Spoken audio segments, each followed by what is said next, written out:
Assalamualaikum warahmatullahi wabarakatuh. Alhamdulillah nahmaduhu wa nusalli wa nusallimu ala rasulihil karim.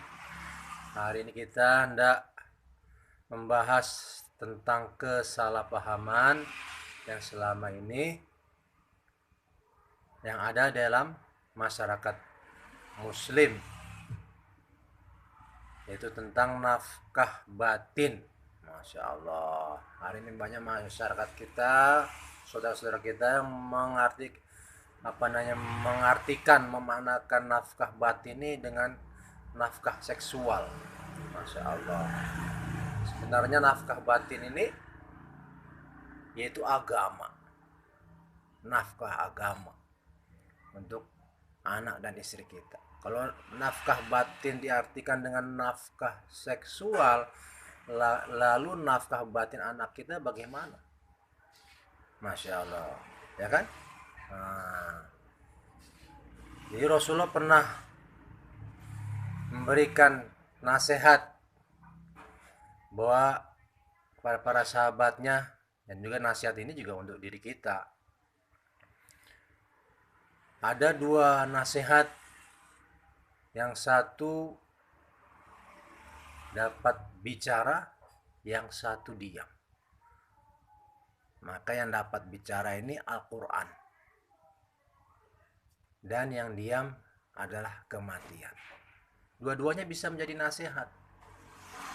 Maka Al-Quran dapat bicara. Bagaimana Al-Quran dapat bicara? Sehingga namanya orang bicara nih ya, berarti bersuara. Bagaimana Al-Quran bisa bersuara? Yaitu Al-Quran didakwahkan. Minimal kita perdengarkan. Perdengarkan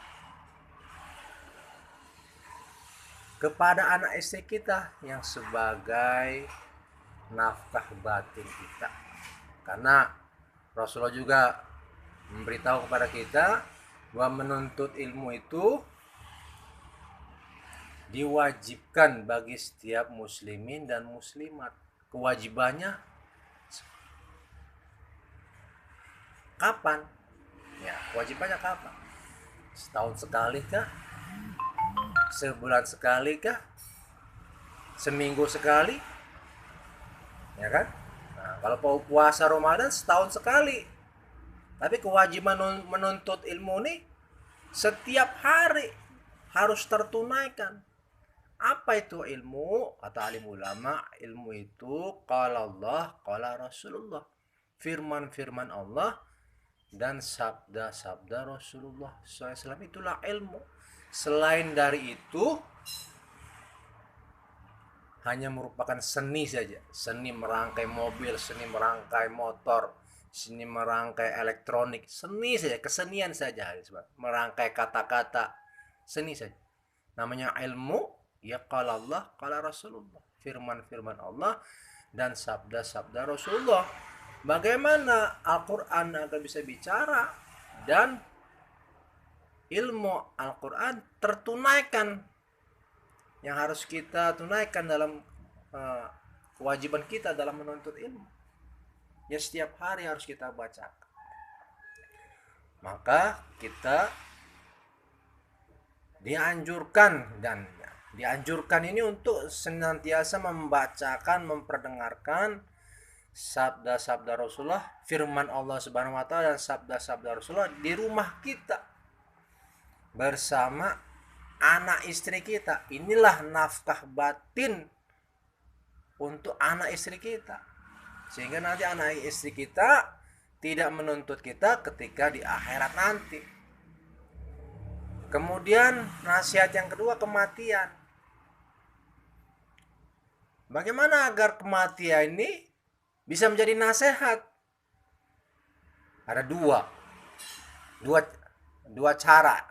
Pertama, kita ingatkan saudara kita tentang kematian yang Allah informasikan melalui firman-Nya dan melalui sabda Rasul-Nya kepada saudara kita. Kemudian ketika ada saudara kita yang meninggal, kita takziah.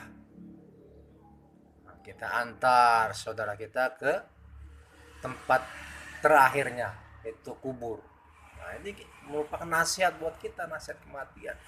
Sehingga ketika kita ingatkan, manusia tidak berangan panjang-panjang, seolah-olah hidup 1000 tahun, sehingga manusia mempersiapkan bekalnya untuk bekal kehidupan setelah mati. Cukup sekian. Assalamualaikum warahmatullahi wabarakatuh.